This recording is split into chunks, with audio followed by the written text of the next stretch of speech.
Norway started in 1990, 25 years ago. Kuwait since 1953. Why don't we learn to crawl but remain focused that at some point, of course, we're going to get up and then start walking before we start jogging and running? Okay, the reality of the situation is that from the moment we brought out the Sovereign Wealth Fund, we stopped doing anything, in effect, to make sure that it has, to ramp up its capacity to contribute more to the Nigerian economy.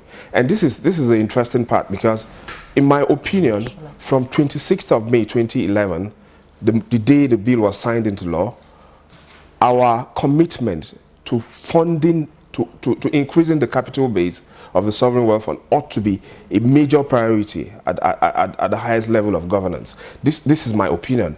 And so it is not really about learning to crawl, and we are doing very well in terms of looking after the funds that have been created.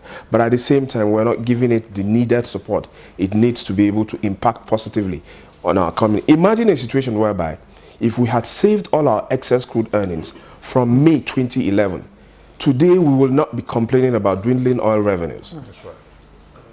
Okay. All right, I agree with you, Shafi, on that last point. But let's bring in Dr. Bolaji Ogunsheye, who has joined us from our Lagos Network Center.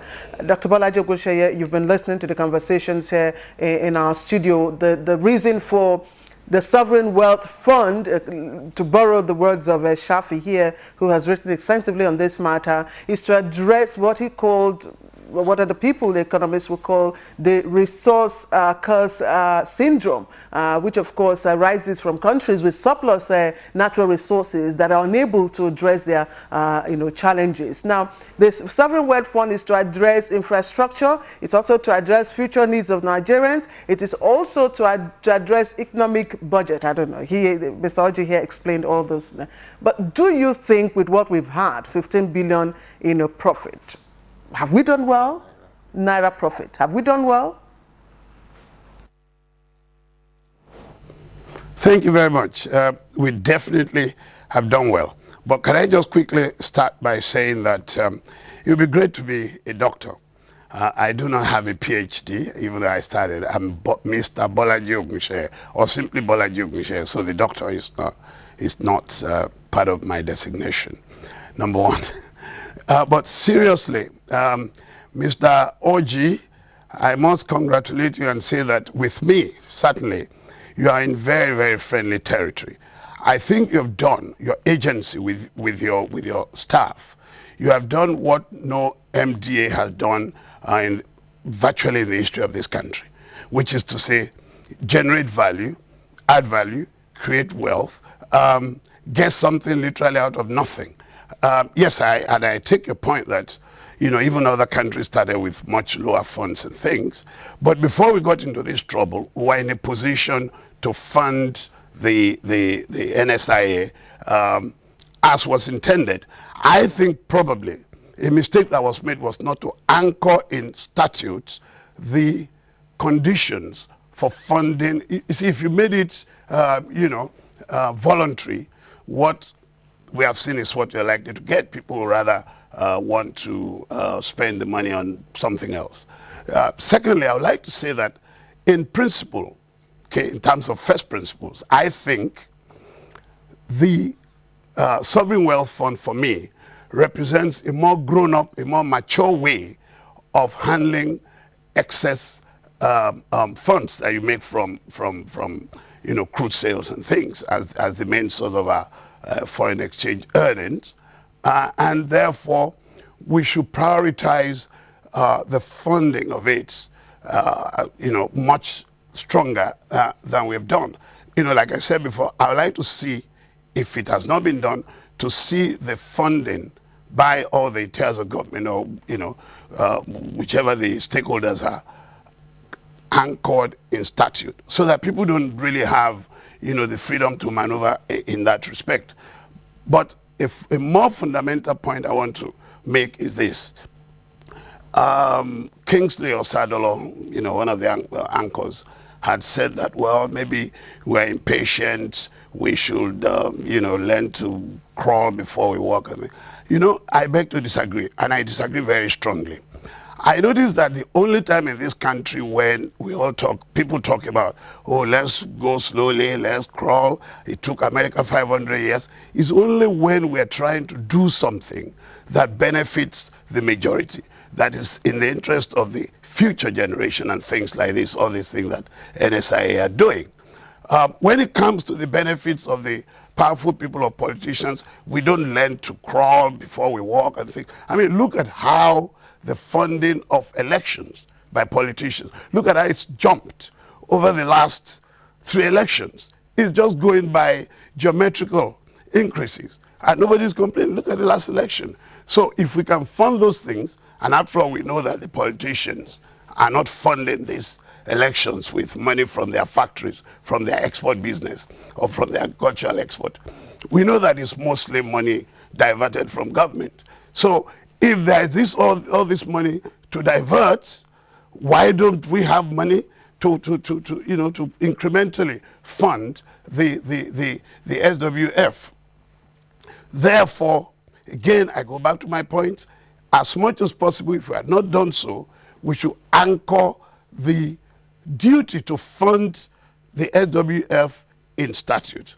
Second point, I know it's in court, and I'm not talking about the sub judice aspects of this. I'm just talking as a Nigerian in terms of general development, and I'm coming clearly from a developmental angle. I'm openly biased in favor of development. I'm a development economist, so that's the only thing I see. I would like to see a situation where, if possible, we should go to the National Assembly, go and introduce statutes that enables us to take more money, if not everything. I would love everything in the best of all possible worlds. Take more money from the ECA and insert into the SWF, because it is the SWF that has demonstrated how much we can do to create value, to create wealth for this country in a very efficient way.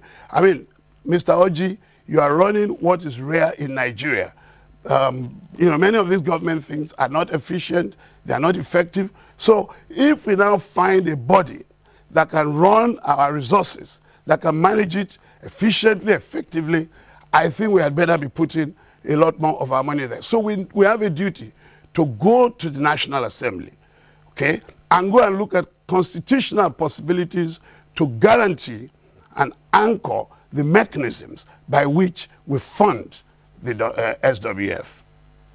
All right, Bolaji Ogunseyi, thank you very much there for your remarks. Of course, you do know that the fourth alteration to the 1999 Constitution, which already had been amended 3 times, suffered some setback during the last dispensation. So we do hope that those who are watching and listening to the comments will bear that in mind, particularly that contentious provision, which is Section 162, that everybody is clinging on to. And as you rightly observed, when some of these things are beneficial to certain classes, of course, it's done rapid fire manner. But we'll come back to you in the course of this conversation, particularly with regard to the investment outlets of the Sovereign Wealth Fund. But let's return to the country director of the African Development Bank, Mr. Usman Edore, whom we introduced earlier in the program. Mr. Edore, the Sovereign Wealth Fund idea is also caught on the African continent. A number of countries on the African continent have their own sovereign wealth fund. From the books of the ADB, to what extent has the establishment and operationalization of the sovereign wealth fund assisted in realizing some of the goals of the ADB, which of course include the upward growth and development of the African continent? Well, thank you very much indeed. Throughout the continent, you have about 14 countries that have now set up sovereign wealth fund. The African Development Bank, consistent with its philosophy of promoting saving in member countries, have encouraged the establishment of this fund.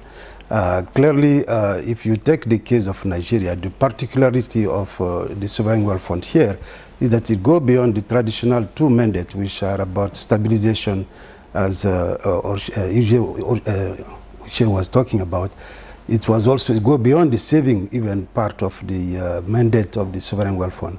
It has this investment component, so the investment in infrastructure. And we do know that Africa problem today has been, as far as the bank point of view on African economic prospect, is that infrastructure remains the critical constraint.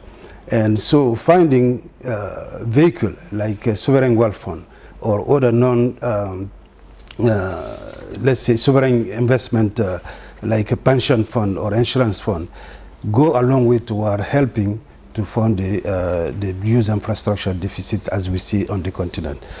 So the bank has gone along similar line because we have set up what we call the Africa 50 Fund. Africa 50 Fund is clearly a vehicle that will help to prepare projects and to bring them to bankability. And once you do that, you need investment vehicle like sovereign wealth fund to come in and bring the needed financing to deliver. So it's really a very quick way of delivering infrastructure on the continent. So the bank has been really supporting this initiative throughout. The Angola, we know, for instance, that in Botswana you have about 6 billion in their sovereign wealth fund, which has been quite sound. And the Angola Sovereign Wealth Fund also has been quite helpful to the country in helping it shield the impact of the volatility in the world price of oil. So what we can say about Nigeria's Sovereign Wealth Fund is that clearly, though it started with an initial funding of 1 billion, which is, as you say, probably less than what we see elsewhere, but clearly it has given the bank some perspective that in Nigeria you do have saving. What you need is to be able to mobilize them and then use those savings for critical infrastructure development. And so with that, we've been partnering with the Nigerian Sovereign Investment Authority in delivering some of these key transformational projects in the country. All right, thank you, Mr. Usman. We'll get back to you. Mr. Oj, I'll get back to you shortly to look at the investment aspects of the SWF. But let me return to Mr. Ndanusa, and I'd like you to respond to, you know, the what Mr. Bolaji Ogunseye said in Lagos. And he did say that the absence, because you talked about the inability to fund, you know, fund the SWF, the absence of a statute and the voluntary nature of it, might those be encumbrances on the capacity to grow the fund? Do you agree? I think I disagree with that, in the sense that I'm aware of what has been provided in the NSIA 2011, the Act, and the provisions are sufficient. I think what is lacking is the political will to decide and go forth with the full implementation of the Act. In this, in this respect, because a sovereign wealth fund is not the regular agencies that you find around. The provisions are watertight. There are statutory, legal, serious requirements for different aspects of the fund's activities. In my opinion, I think there is need to prioritize what the sovereign wealth fund, the agenda, what the agenda is designed to achieve, and understand that it is something that nations that have decided to toe that line must not discount, because the reality of the situation is that more than what the NSIA has achieved in Nigeria is not just beyond what regular MDAs are unable to do. It is a global, what do you call it?